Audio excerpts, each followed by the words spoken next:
Thank you, everybody, for joining us today. Today, we are going to be talking about um, academic writing and life writing with Dr. Barbara Oakley. I wanted to start today with a brief intro to Dr. Oakley, and then she will share her slides so we can see both in person and via Zoom. So Dr. Barbara Oakley is a distinguished professor of engineering at Oakland University. Her work focuses on the complex relationship between neuroscience and social behavior. She created and teaches Coursera's Learning How to Learn, one of the world's most popular massive open online course with over 3 million registered students, and other popular top online courses of all time.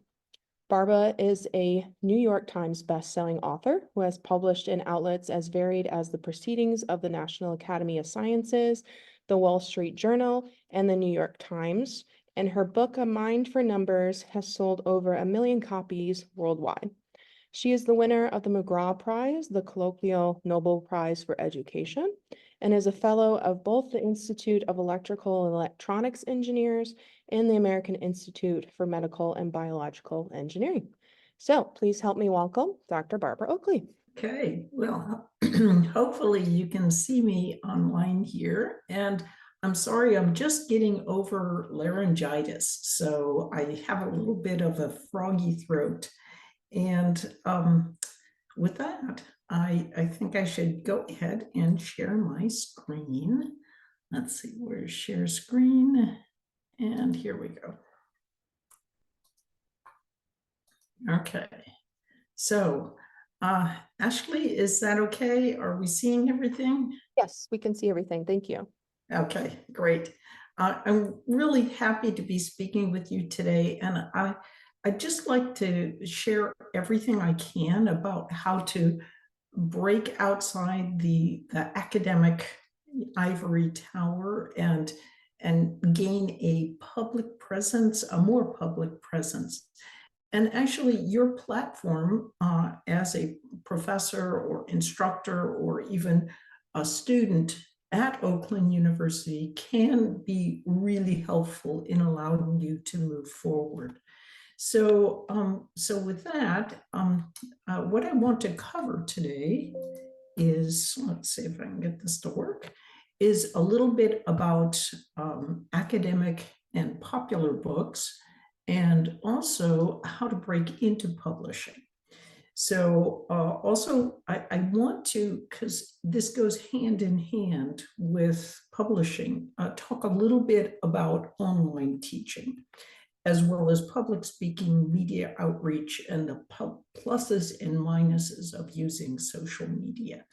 And these all go hand in hand, but I cannot emphasize enough that my entire public career has really arisen from writing, and particularly being willing to step outside the usual confines of the academic tower and write popular works.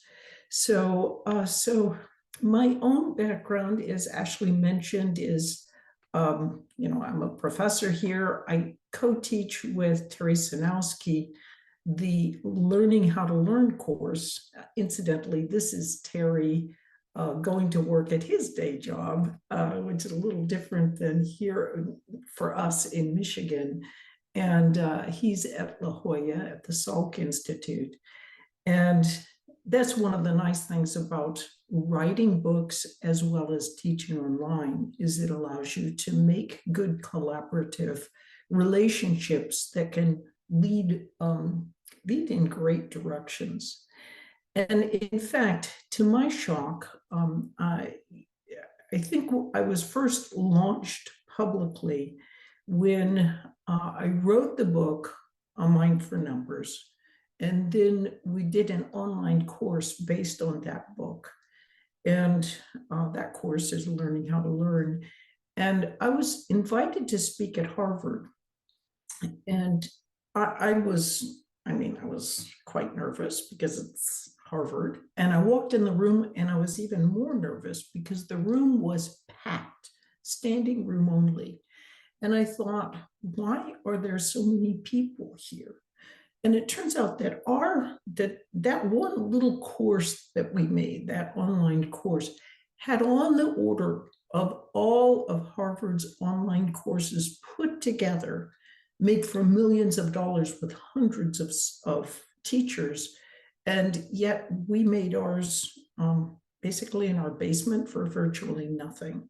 So what that tells you is that if you use innovative ways for outreach, and it's the right time, you can sometimes make a much bigger impact with your career than you might ever think. At Oakland University, I've taught maybe several thousand students over the years. Now online, I've taught on the order of 5 million students over the years, the past decade. So it's really quite a substantive difference.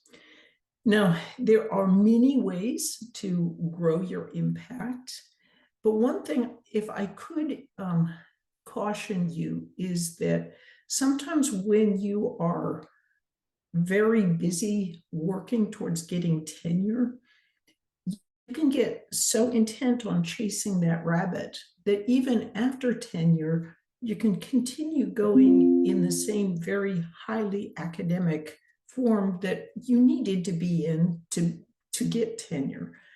But post-tenure is a time for risk-taking. So, and I believe a time for broadening your impact. So I would say if you are getting towards the post-tenure point of your career or after that, that's a really good time to look to broaden your impact. Now, I was working at broadening my impact before, but of course, that's a time commitment that can be a little bit riskier. Sometimes people will say, I just don't have time to work on things like a popular book or something of that nature. I would really like to recommend the book Deep Work by Cal Newport. Cal Newport is a professor at Georgetown, and he's a very is doing great work as a computer scientist, but he also writes popular books. And in this work in particular, he talks about how he makes time to be a professor, do substantive research, write popular books, and also be a dad. So this may be a book that you find worthwhile. Sometimes you'll hear things like, if you start reaching out as a popular person, that you're not going to be as good, sort of become a real expert in whatever you're studying. But I have to say that because I've been willing to reach out more popularly, I've made a much bigger impact and gotten more professional rewards for the fact that I've done this outreach. So I would urge you to just consider the fact that popular outreach can actually make it's a really, really, it can be very worthwhile for you to do, even if it's kind of seen sometimes dismissively by one's colleagues.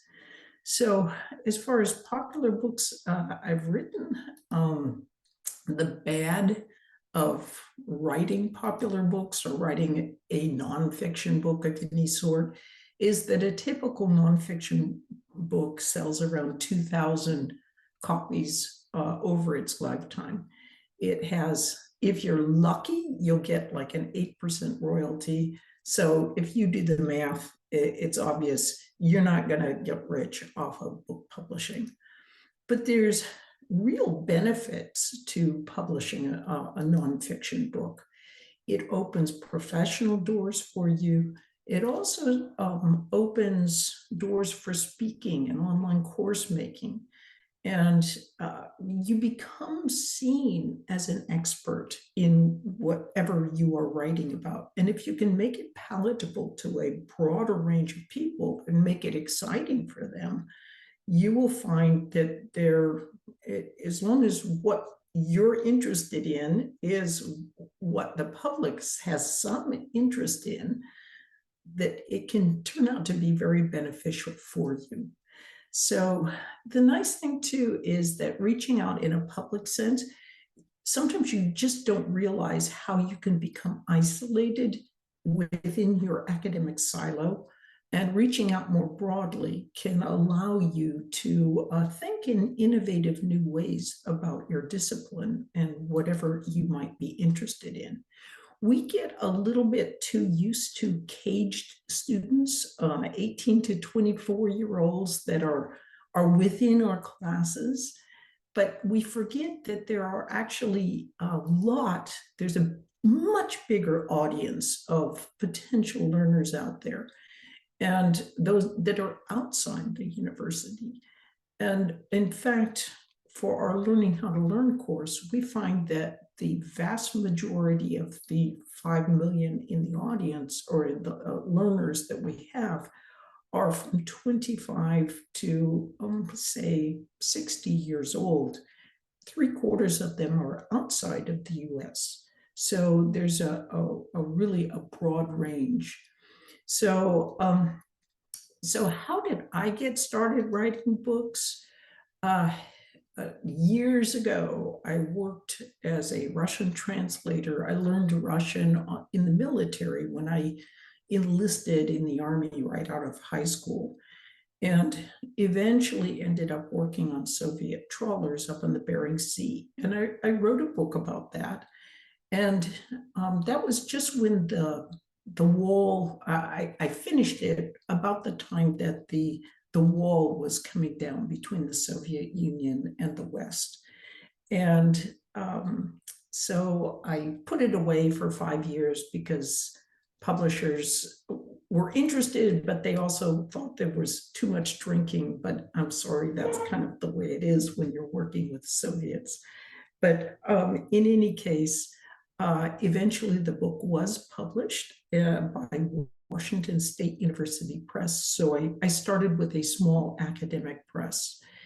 And what this did really was prove to publishers that, yes, indeed, I could really write and put together a book, because a lot of times people have good intentions of putting together a book, but it can take generally on the order of at least a couple years. So next, I became fascinated by the question of why did my sister, my oldest sister, had some substantive psychiatric issues. And in part, it grew from her severe bout of polio when she was 3 years old. And I wanted to understand why do people who seem nice sometimes, but are really nasty on other occasions? So you can see the subtitle of the book it's a tongue-in-cheek title: Why Rome Fell, Hitler Rose, Enron Failed, and My Sister Stole My Mother's Boyfriend. And that really was the case. And I was trying to understand this, and I thought, well, heck, I'm an engineering professor. I should be able to see what the scientific literature says about sort of seemingly nice sorts who are actually somewhat malevolent, not psychopaths per se. And indeed, I found some quite interesting information that there was a concept in psychology called malignant narcissism that this type of behavior was slotted under. And then when I began really looking carefully, I found that of the thousands of papers that were published on malignant narcissism, not a single one had a scientific foundation. And this was back in 2008, and there should have been. So it was sort of a circular citation with no grounding. And ultimately, Harvard's Steven Pinker gave a great endorsement for the book, which is a good thing, because I was getting tenure, and I sat in a corner, stealing time here and there for 6 years putting together this book. And then I thought, why am I even doing this? Because nobody's going to read an engineer. But what this did was it gave me a really good understanding of the literature in psychology, in neuroscience, and in other related disciplines that were very helpful when I began later to turn to the study of teaching and learning. And of course, I also did, along with friends, edited volumes. In fact, this volume was done with a graduate student at the time, Guru Prasad Madhavan. And Guru came to me with the idea of the book, and he bothered me for so long that, at first I was like, I don't have time to edit a book about this. And then finally I realized if I just say yes, he'll quit bothering me and it'll never get accepted because, it's just not. And so as soon as I said yes, the publisher came back and said, we don't know the other co-authors or co-editors, but we know Barbara Oakley, and yes, we should publish this book. So we got the book published, and I really have to thank my co-editor, Guru, who did a terrific job. But sometimes you can just back into publishing projects.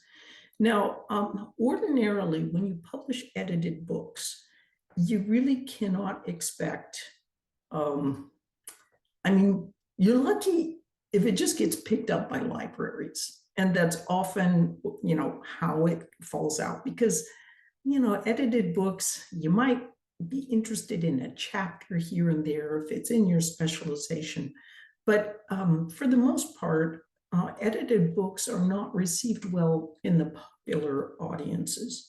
However, this book, Pathological Altruism, this grew out of a question from an audience after I wrote that tongue-in-cheek titled Evil Genes. And the audience asked me, well, clearly someone like Hitler was pretty nasty, but all the Germans weren't bad. And so how do you explain some of their behavior?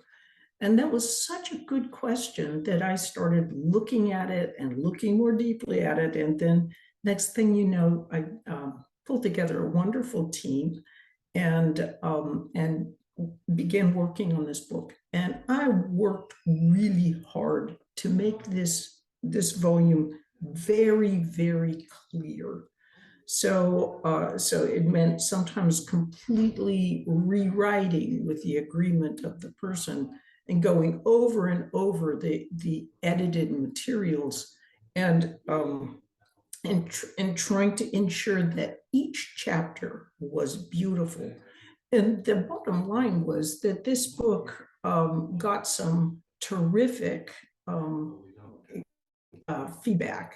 It got great praise from the New York Times, also from Wall Street Journal and so forth. So a lot of real, a wonderful article even in the New York Times, which normally edited volumes don't get. So it can really be worth your while to make something that is not only really on topic, but also very readable. As Natalie Angier from the New York Times said, it's a sprightly, readable volume. So at the same time, I put together a popular book about a killing in Arizona that exemplified some of the ideas of pathological altruism. And so all of these books gave me some really good material and got great feedback, as I mentioned, and also eventually led to me being asked to write an article for the Proceedings of the National Academy of Sciences. So writing books in a way that the popular audience can really digest and find them worthwhile is well worth your own while. I have a friend at MIT who's working on a book. He's a fantastic, top of his field expert, and the topic of his book is absolutely phenomenal, and it will make a big impact in the long run. But when I read the first draft, here's this great individual. Let me I will return to that story in just a minute. I just want to say that I'm just an engineer, and but all of these ideas are, I think, nicely addressed by someone who is approaching these ideas from outside of the discipline. In fact, Thomas Kuhn, in his Structure of Scientific Revolution, says that innovative breakthroughs are often made by either young people who haven't been indoctrinated into the discipline's dogma, or by people who've been trained in another discipline. So it can be very helpful if you're thinking more broadly about whatever you're writing about, to approach it as even if part of what you're doing is, or much of what you're doing is as an outsider, you can still bring in great insights. In fact, I love the foreword to the book, Everything in War by David Foster Wallace.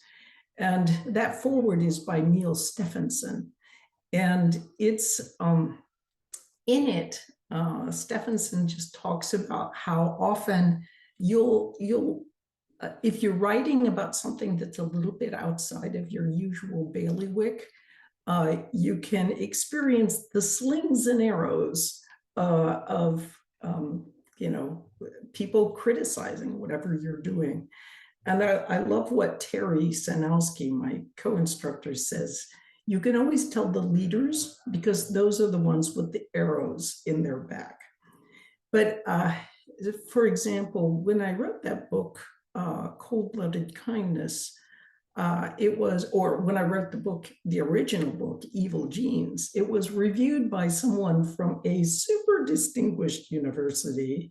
He had double appointments as a professor of history, of the history of science, and all sorts of things. He was super prominent, prestigious, and so forth. And he reviewed the book. And what was interesting was it was clear he'd never even bothered to read the book, because every one of his criticisms was as some imagined thing that he thought the book said that it didn't say at all. So don't be surprised if you do go outside your field and you are attacked for it, because that's kind of what some people like to do. And if you expect it, it can be make that, those slings and arrows be a little bit less painful. So then after writing all these books about sort of pathological altruism and sort of successfully sinister individuals and so forth, and investigating this killing in Utah and on, I thought, I'm just going to give up on writing about people who can be a little bit nasty or kind of off kilter somehow. I'm going to go into education because it's just full of really nice people. Boy, was I so naive. But anyway, it's a wonderful discipline, but it actually is helpful to know a little bit about people's motivations, and also about how their own good intentions can lead things awry. So I decided to write a book. One of my students asked me a question about, I had been terrible at math growing up. I had only changed to learn mathematics and begin to excel and love mathematics when I was in my late 20s. So he asked me how I did that. And I thought, well, that's an interesting question. So notice that my books often arise around questions that have popped into my head or that someone has asked me. And so this book was just meant to give a little bit of a guide to people who were trying to change their brains as adults and learn and become good at something that involves analytical skills.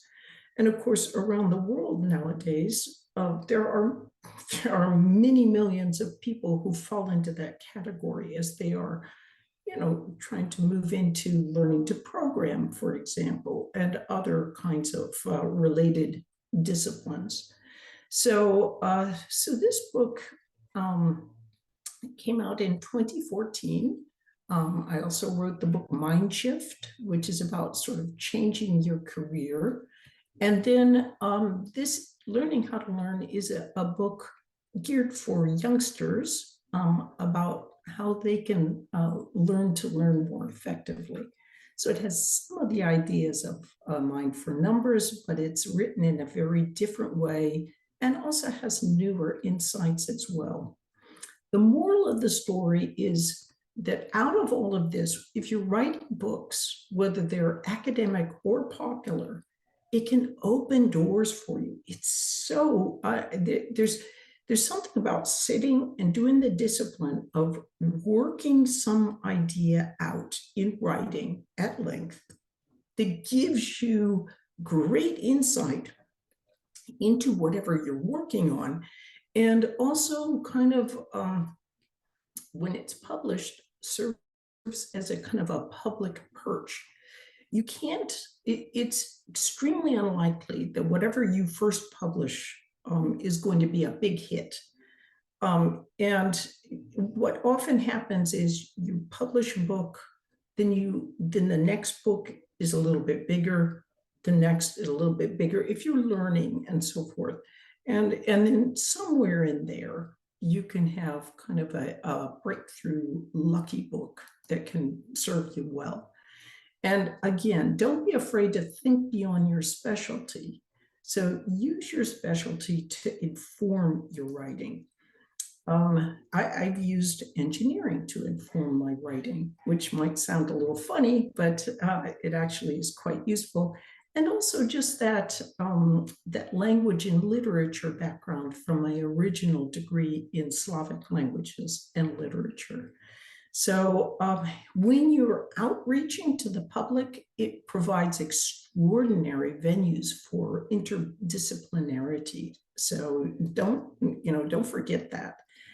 Now, one thing that happened was it can sometimes be valuable for you to, let's see, hang on for just a second here.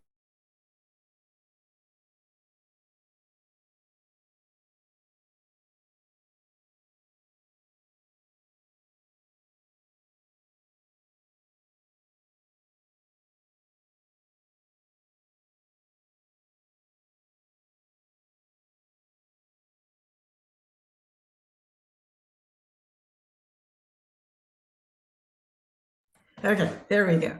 So I want to say that it can be valuable for you to attend book conferences. So I was at the Virginia Festival of the Book, and there were 3 people there. So I'll stop screen sharing for just a moment so I can be a little bit larger. But there was a panel discussion with 3 literary agents. So one of those agents is well known for being full of integrity. And there were several other agents. And one of those agents was the agent of, let's see, an author who was extremely popular on Oprah Winfrey's show at the time. And this agent said, anyone who's in the audience here, I really don't care whether you can write or not, because we can always find somebody who can write for you.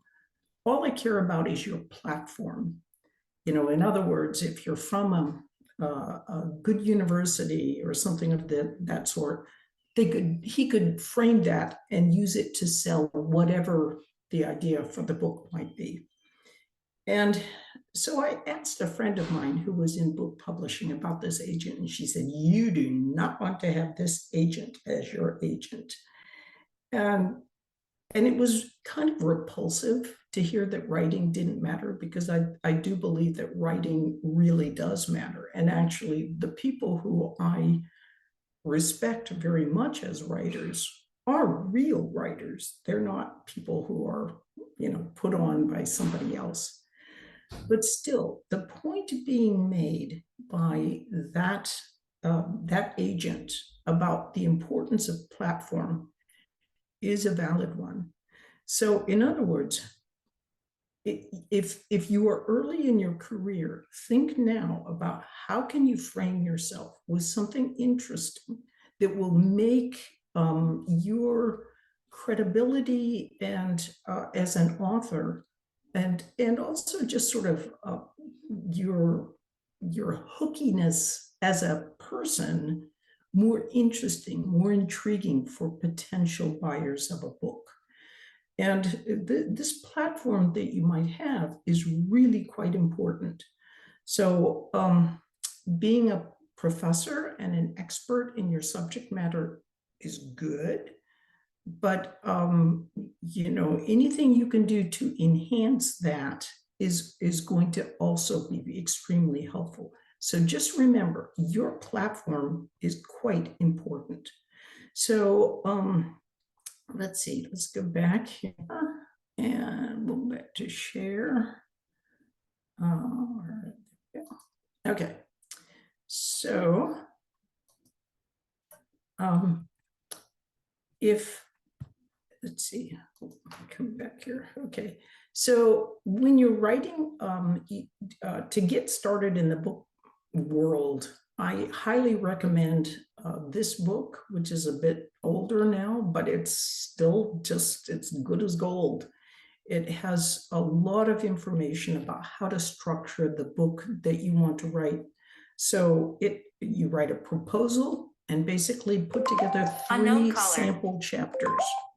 And this will help you to, or this is what you want to make available for an agent or whoever you are reaching out to.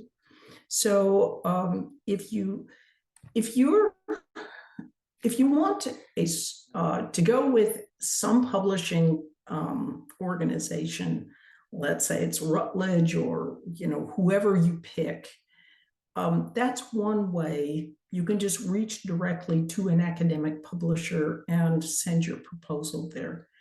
But that's virtually guaranteeing you that you're going to be with a smaller university or kind of a regular university style press, and it's not really going to have broad outreach. So if what you're doing is at all publishable, on a broader sense or of interest to a broader group of people, and that's realistically interesting to a lot of people, not just in your brain, you're kind of going, oh, of course, everybody should be interested in my subject matter. I recommend reaching out to a literary agent. My own agent, Rita Rosenkrantz, specializes in nonfiction. And so she's a good one, but I would recommend going through things like Jeff Herman's book that has a listing of literary agents. Basically, what you do is you'll send a 1-page letter. All this is described in Elizabeth Lyon's book about how to write a book proposal. You'll reach out to an agent with a 1-page sort of teaser letter. And if they're interested, then you'll send them the entire proposal. The trick is you can't send out a whole bunch of letters at once. You do it one at a time to literary agents. So one thing, and this is back to my MIT friend, he is a stellar academic writer. So he is, I don't know if you can see my cursor, but he's over here in the stellar realm. And then when he tries to write in the popular realm, he's actually just awful. And it's impossible for him, at least at first. He thinks he's writing really great because, he is for a academic audience. And you have to think in terms of getting an editor to help you to kind of translate your academic prose into something more popular, or start getting really savvy about ChatGPT. I prefer, best of all, there's a website called Claude 2, CLAUDE, and then the number 2. And that seems to do like a more creative job of things. Like if I'm really stuck on a sentence and I want a little bit of help, it might give me some good advice. But if you're writing a book, you may want to, at least for your first book or two, get an editor to help you, because you'll use utilize instead of use, and just all sorts of things that you can't really write in a popular sense. So there are literary agents who specialize in, kind of matching you up with a professional writer. So one of these is David Muldaur, and he's a good one. So you can also look into this kind of thing. There's a book called The Worlds I See by Fei Li, Fei, and then her last name is Li. She's a brilliant expert in artificial intelligence, and she's also just a very kind and honest person who thanked in the end of her book the co-author or the person who helped her craft that writing, which was beautiful. And so kind of taking a step down and being a bit humble about what your true capabilities are and getting help where you need it can be really quite helpful. So I recommend that in your early years, just hire a good, well-vetted editor. If you just hire somebody sometimes what happens is they'll look it all over, add a few commas and take a few things out, and then say, oh, that's beautiful. And you need a good editor who's willing to criticize you. And that's not easy to do. And it's not easy to find someone like that. So check the forewords, acknowledgments in books. There can be editorial freelancers who can be helpful for you. So you can look in the editorial freelance section or association, and that might have some help for you as well. But I like, personally, I would recommend looking in some books you like. So books can lead to the online world. And so A Mind for Numbers, I had that coming out. And I remember I was invited to speak on Ira Flato's Science Friday with over 1 million listeners. And I was invited on with New York Times Ben Carey. And I remember being just this nervous, right? Because like I'm with this New York Times writer, and he's just gonna, dominate everything because he's from the New York Times. And I got to talking with him beforehand. And what was kind of funny was, I started mentioning this online course that, that we had created. And when I got to mentioning how many people were in it, by that time, a couple of million, he started getting nervous because it was bigger than his audience actually at the New York Times. So again, some of these outside things can really help you with your own writing.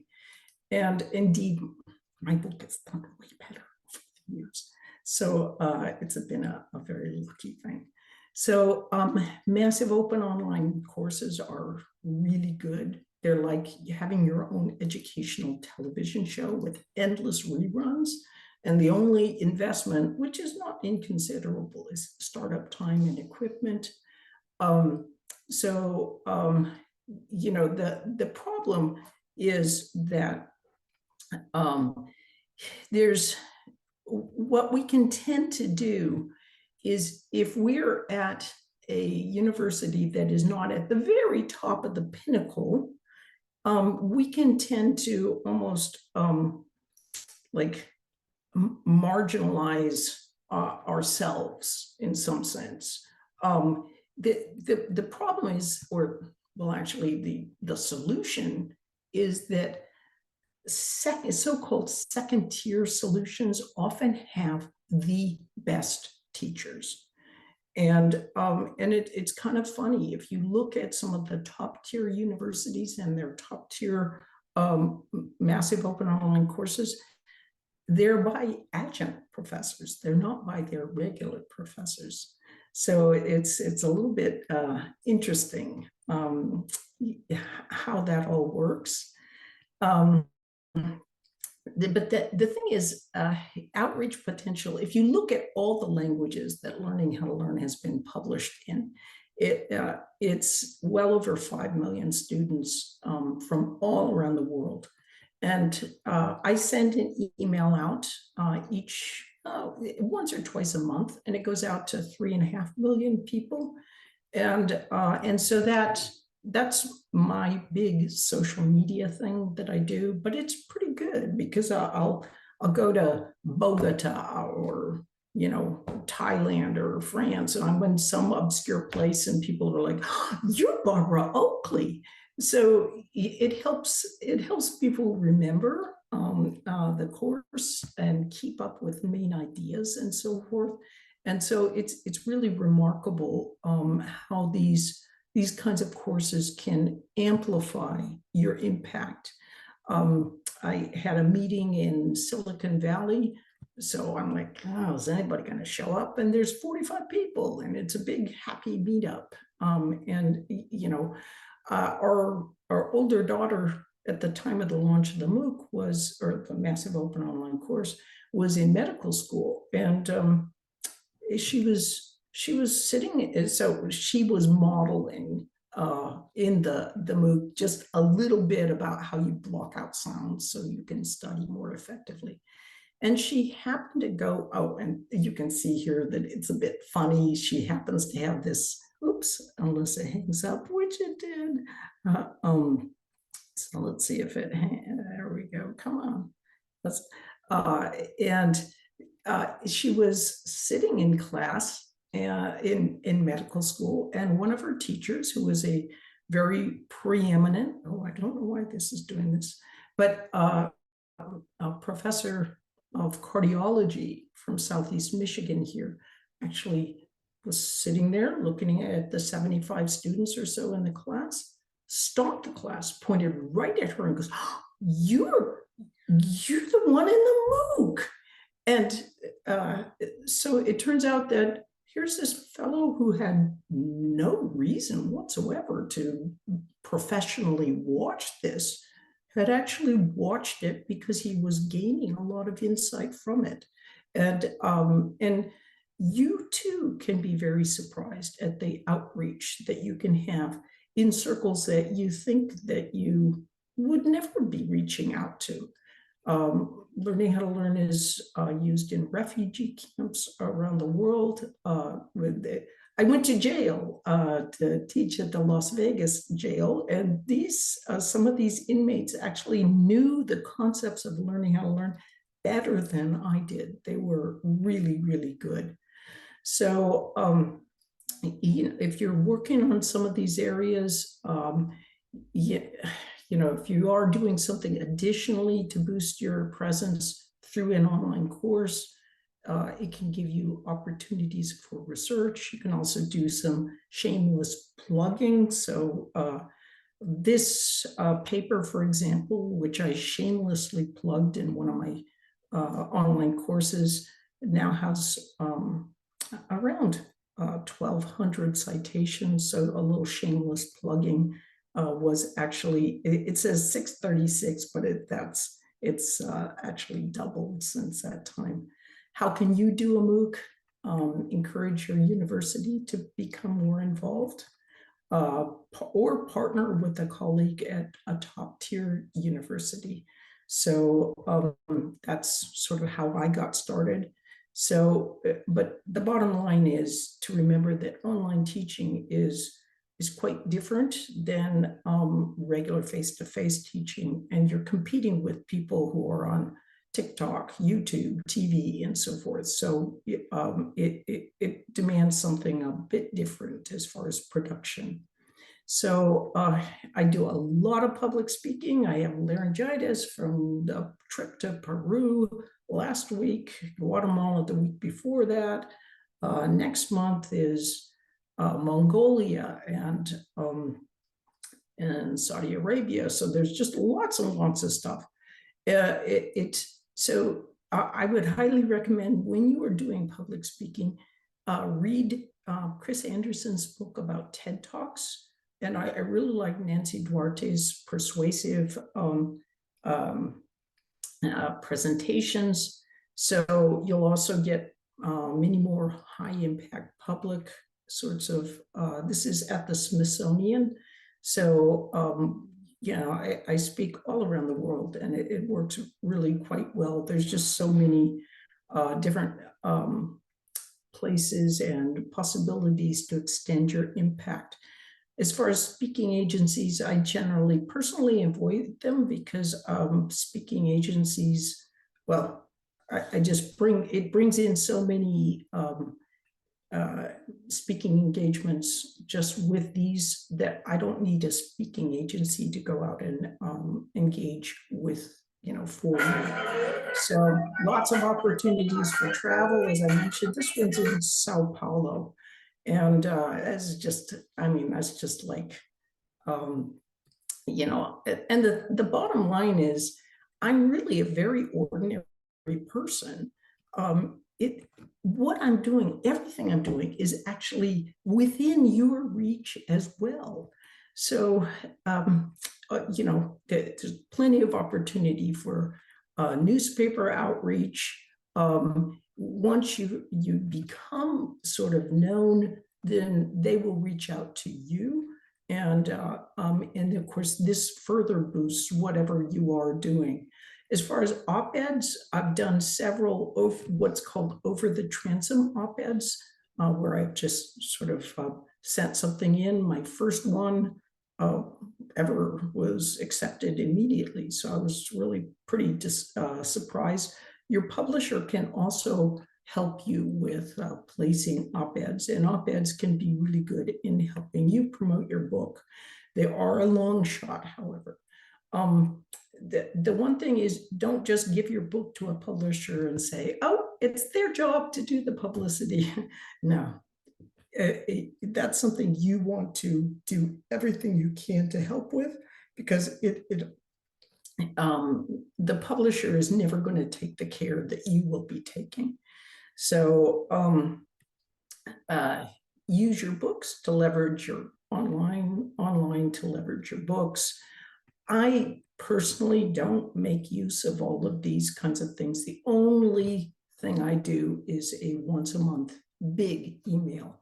And I try to avoid being too drawn into social media, because that world is really intense. And the bottom line is, you can have sort of career synergies between your research and what you're doing that has popular impact. It's a wonderful world. I never would have believed that it could happen.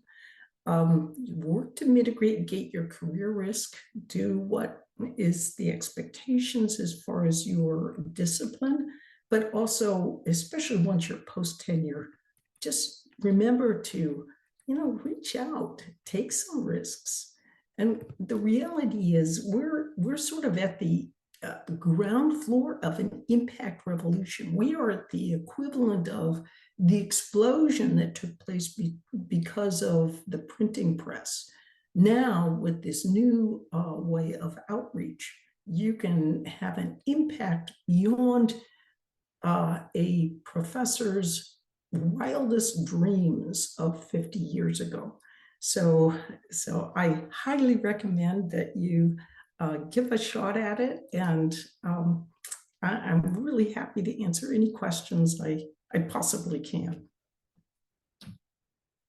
Well, thank you, Dr. Oakley. We appreciate that. I do know we have a couple questions in the chat, so I'll go ahead and ask those right now. So the first question was, could you please share some examples to enhance how to enhance your platform?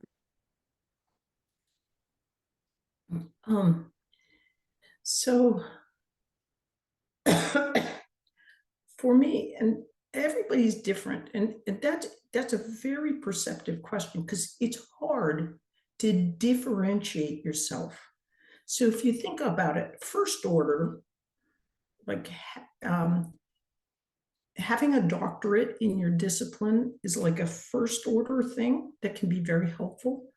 Equivalently, if you don't have a doctorate, but you are a CEO of your business that has done pretty successfully, that can be really good. People can be, and agents can be perceptive about seeing through someone who says, I started a company, yeah, but there's like not much traction as far as what that company is. So if they went and checked that company online, they wouldn't be able to find that it was really a high impact sort of company. And you might think it's a little unfair. All these people who have books, they seem to have all this like really fantastic background. Like they ran a podcast that's one of the biggest podcasts of some area, or they were a sports star, or they did this or they did that, and you think, I don't have anything like that. And the problem is that it's actually kind of fair in the book world that you get that an author does have something rather remarkable as qualifications in writing a book. So for me, I thought it's not enough for me to be a professor of engineering. I've also I used to work as a Russian translator on Soviet trawlers. I worked at the South Pole Station in Antarctica. I've served as a distinguished military scholar in the US military, and as both enlisted and officer. So part of my platform was I have this educational background, that I'm a professor of engineering, but I also have a wide-ranging sort of around the world doing a lot of different things platform. So kind of combined together, that gives me something that differentiates me from the audience.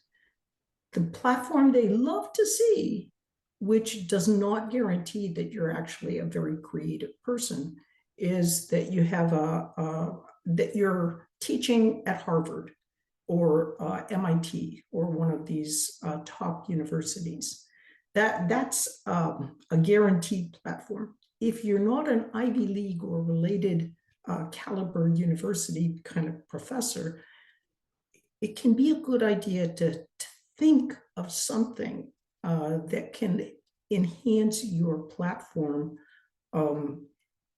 just to give you that little bit of extra. What that thing is, it involves a lot of creativity on your part. So you can see the creativity that I use.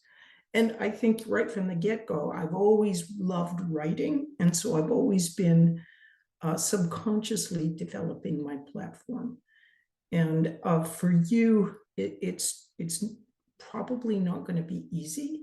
But if you can think of something, just keep in mind that platform, how you present yourself, is going to be helping you to get those book sales or get that first proposal sold, and to climb higher if you've already sold in the book world. Thank you. And the other question we had was, what are your thoughts on self-publishing?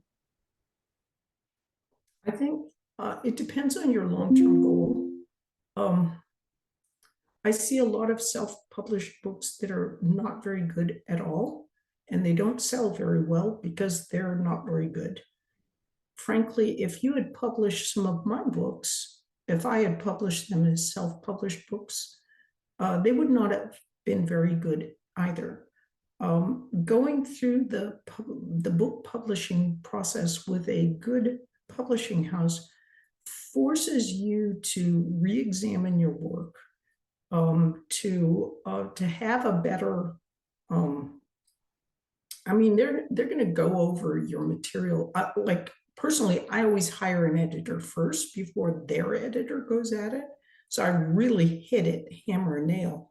But still, a good publisher is going to be invaluable. I work with Penguin Random House, and my editor has really done a great service. So, especially if you haven't published before, I think if you're looking for the satisfaction of getting a book published, self-publishing will get you there. If you're looking for real impact, and then I would say go the real deal with a bona fide publisher that's a good one.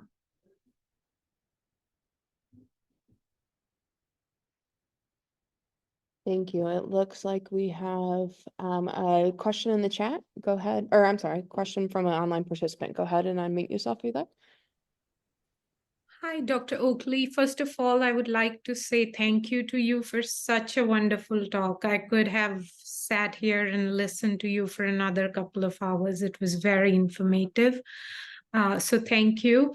And I just have one quick question. You briefly talked about op-ed contributions, which I haven't heard about. So what is that? Is it kind of like that you just write up a piece on a topic of your interest and you submit it to the popular newspapers or magazines, and then you just wait for your response? Or is it more like you first ask if they're interested in that topic, and like, how can you tell me a little bit more about that?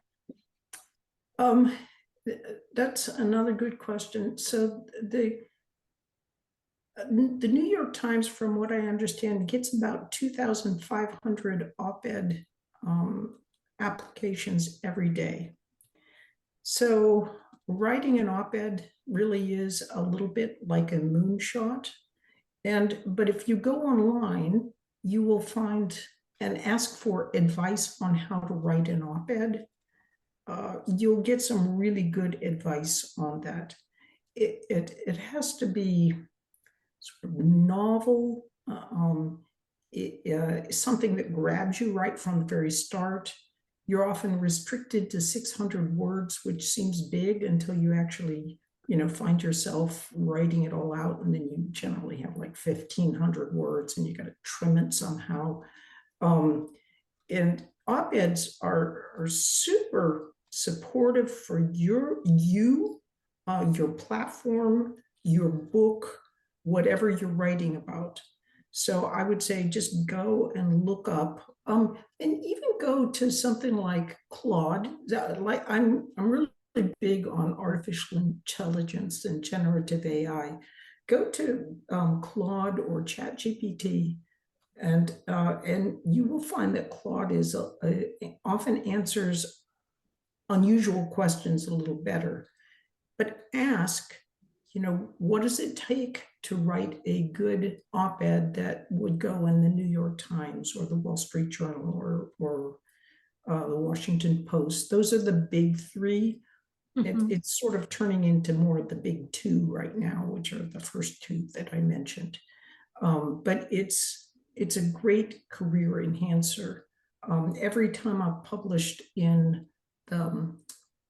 either the New York Times or the Wall Street Journal, it's had I get tons of emails, enormous feedback, mostly positive, but of course there's always going to be pushback as well.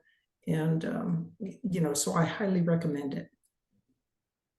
Thank you. And is it usually that, like usually those 2 or 3 big ones, the national ones that do that? Or is there something if we want to start at a smaller level to kind of get a feel of it? Do you know if any of the regional or Oh, certainly. The Free Press, certainly the local papers are often very good. I generally aim at the top because I'm like, heck, if they're putting in the time to write a good op-ed.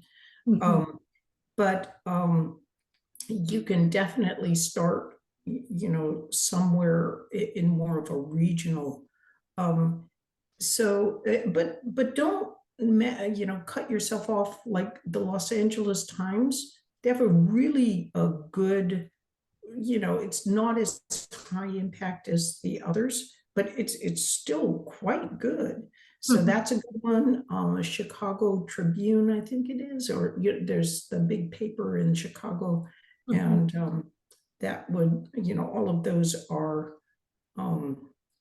very, very, the thing is just get started, get something out there if you have the time and wherewithal.